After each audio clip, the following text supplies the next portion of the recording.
Qu'est-ce qui peut expliquer cette agitation, cette surexcitation, cette nervosité? Pourquoi se sentent-ils mal alors même que c'est Damiba, un Burkinabé, qui a été, à la demande des autorités burkinabées, arrêté, jugé et extradé? Qu'est-ce que Abidjan vient chercher dans les bisbilles ou les négociations politiques togolo-burkinabé ou burkinabéo-togolaises?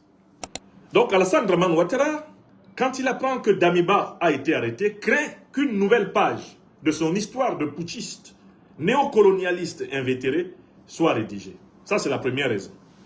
Mais il y a une deuxième raison pour laquelle il panique, c'est que les éléments qui sont à la disposition de la justice burkinabé et qui ont été mis à la disposition de la justice togolaise indiquent que les principales sources de financement et les fournitures d'armes qui devaient être utilisées pour assassiner le président du Faso, Ibrahim Traoré, et restaurer un régime néocolonial à Ouagadougou, tout cela a été préparé et financé, et tout cela a été projeté sur le sol burkinabé à partir de la Côte d'Ivoire de Ouattara.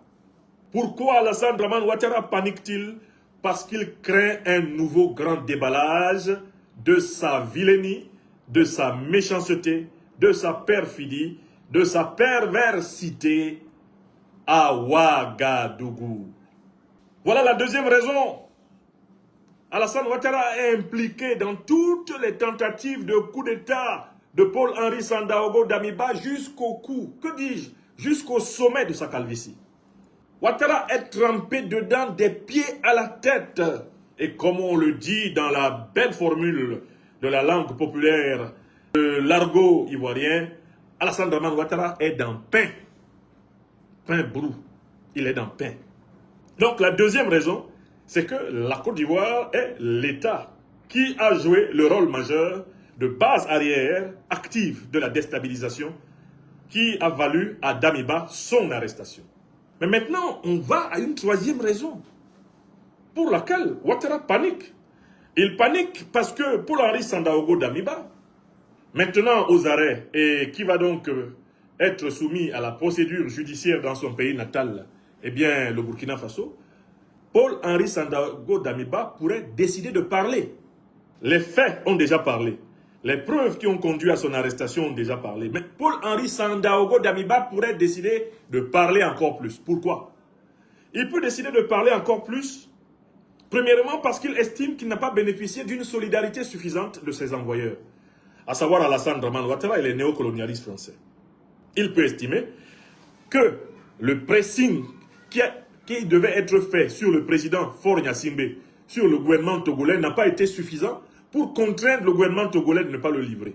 Il peut estimer que ses maîtres, les néocolonialistes français, et leurs sous-fifres de la CEDEAO ont été ingrats envers lui. Parce qu'après tout, Paul-Henri Sandaogo Damiba est un soldat du néocolonialisme français et de l'impérialisme occidental. C'est un valet à la Ouattara des intérêts étrangers et contraires à l'Afrique. Il peut estimer que son propre camp l'a lâché. Et comme son propre camp l'a lâché, Paul-Henri Sandaogo Damiba peut décider de se libérer. Il peut décider de laisser parler son cœur. Or, s'il laisse parler son cœur, que de vérités vont surgir dans le tribunal militaire de Ouagadougou. Si Paul-Henri Sandaogo Damiba parle, s'il parle avec son cœur, s'il dit tout, Ouattara est versé, tout cul dehors. Si Damiba dit tout, le cul de Ouattara est dehors. Donc, deuxième raison, pourquoi Alassane Dramane Ouattara craint. Si Damiba parle, mais Damiba pourrait non seulement entièrement et complètement mouiller Ouattara, mais il pourrait mouiller les alliés de Ouattara dans la sous-région et à l'international.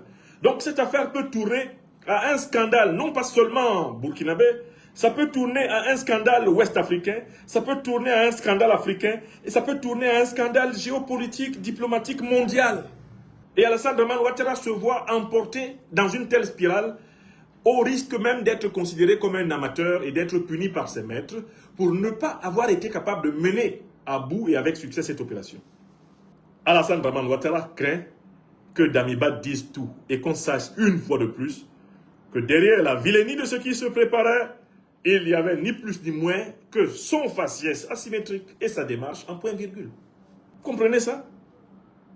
Voilà pourquoi j'invite les autorités du Burkina Faso à assurer une sécurité absolument implacable à Damiba. Parce que le principal ennemi de Damiba à partir de maintenant, c'est Alassane Ouattara. Celui qui a intérêt à tuer Damiba, là maintenant, c'est Alassane Ouattara. Si Alassane Ouattara peut avoir accès à Damiba, il va le faire buter.